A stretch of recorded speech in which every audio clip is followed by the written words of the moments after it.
Hi boys and girls, I'm here to read you chapter 8, 9, 10 and 11 of James and the Giant Peach. This is the first time that I have ever read this story, so I'm really excited about it. I hope you've been enjoying listening to the story so far.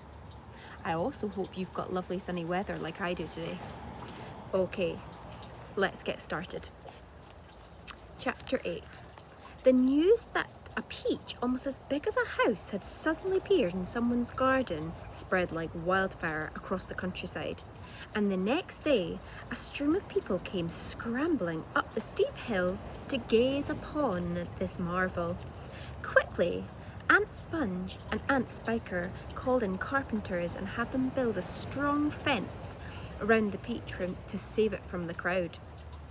And at the same time, these two crafty women stationed themselves at the front gate with a large bunch of tickets and started charging everyone for coming in. "Roll up, roll up," Aunt Spiker yelled. "Only 1 shilling to see the giant peach."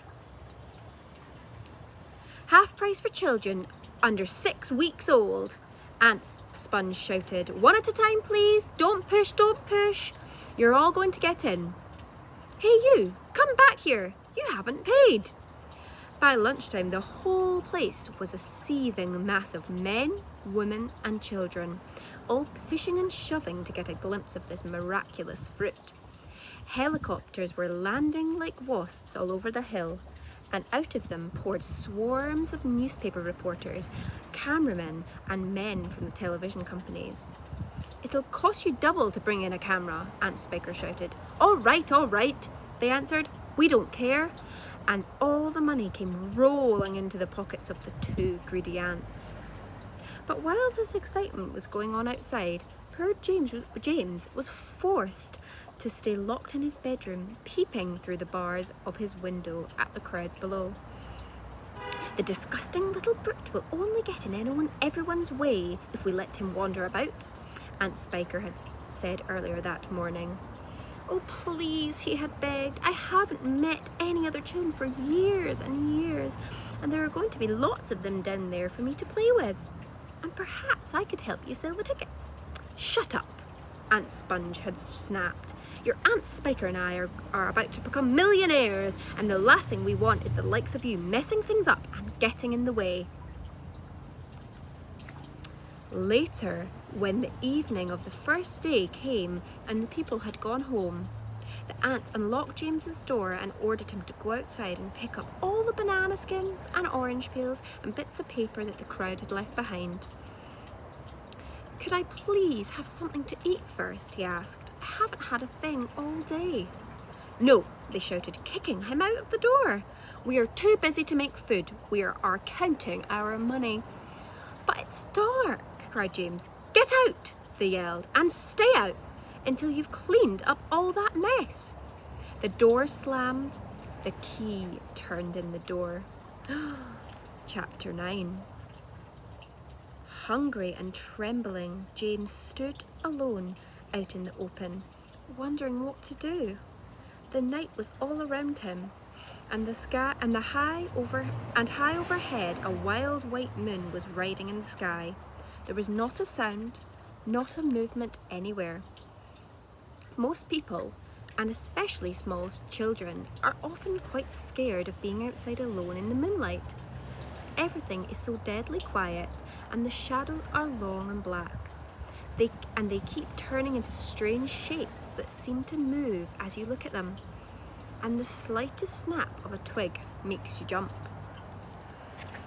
James felt exactly like that now.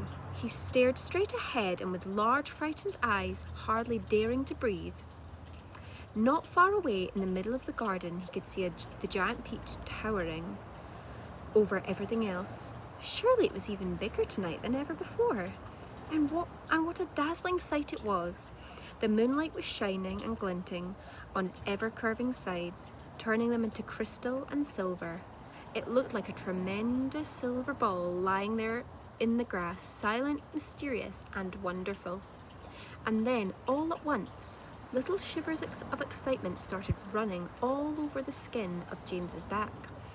Something else, he told himself, something stranger ever whatever this time is about to happen to me again soon. He was sure of it. He could feel it coming. He looked around him, wondering what on earth it was going to be. The garden lay soft and silver in the moonlight, the grass wet with dew, and a million dewdrops were sparkling and twinkling like diamonds around his feet. And now suddenly the whole place, the whole garden, seemed to be alive with magic. Almost without knowing what he was doing, as though drawn by some powerful magnet, James Henry Trotter started walking slowly towards the giant peach. He climbed over the fence that surrounded it and stood directly beneath it, staring up at its great bulging sides. He put out a hand and touched it gently with the tip of one finger. It felt soft and warm and slightly furry, like the skin of a baby mouse. He moved a step closer and rubbed his cheek lightly against the soft skin. And then suddenly, while he was doing it, he happened to notice that right beside him and below him, close to the ground, there was a hole in the side of the peach. Oh my goodness, I wonder what's inside that hole. Chapter 10. It was quite a large hole, the sort of thing an animal about the size of a fox might have made. James knelt down in front of it and poked his head and shoulders inside. He crawled in. He kept on crawling. This isn't a hole, he thought excitedly. It's a tunnel. The tunnel was damp and murky, and all around him there was a curious bittersweet smell of fresh peach. The floor was soggy under his knees, the walls were wet and sticky, and the peach juice was dripping from the ceiling. James opened his mouth and caught some of it on his tongue. It tasted delicious. He was crawling uphill now, as though the tunnel were leading straight towards the very centre of the gigantic fruit. Every few seconds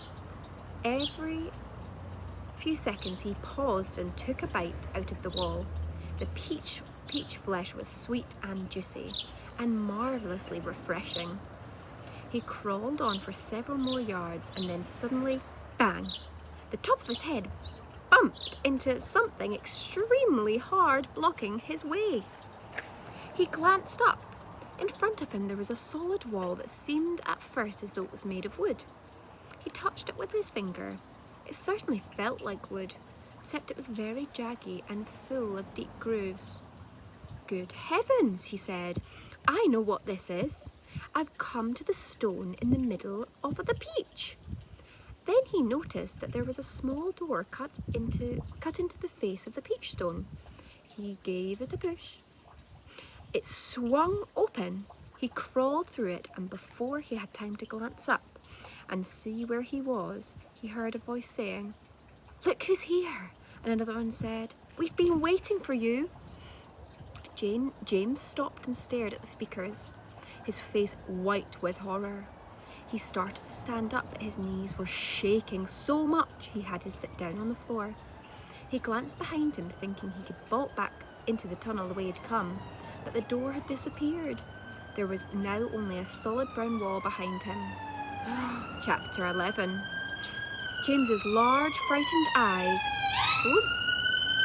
travelled slowly round the room. The creatures, some sitting on chairs, others reclining on a sofa, were all watching him intently. Creatures, or were they insects? An insect is usually something rather small, is it not? A grasshopper, for example, is an insect. So what would you call it if you saw a grasshopper as large as a dog? As large as a large dog. You could hardly call that an insect, could you? There was an old green grasshopper as large as a large dog sitting directly across the room from James now. Next to the old green grasshopper, there was an enormous spider. And next to the spider, there was a giant ladybird with 9 black spots on her scarlet shell. Each of these 3 were squatting upon a magnificent chair. On a sofa nearby, reclining comfortably in a curled-up position, there was a centipede and an earthworm. On the floor, over in the far corner, there was something thick and white that looked like it might be a silkworm. But it was sleeping soundly and nobody was paying attention to it. Every one of these creatures was at least as big as James himself, and in the strange greenish light that shone down from somewhere in the ceiling, they were absolutely terrifying to behold.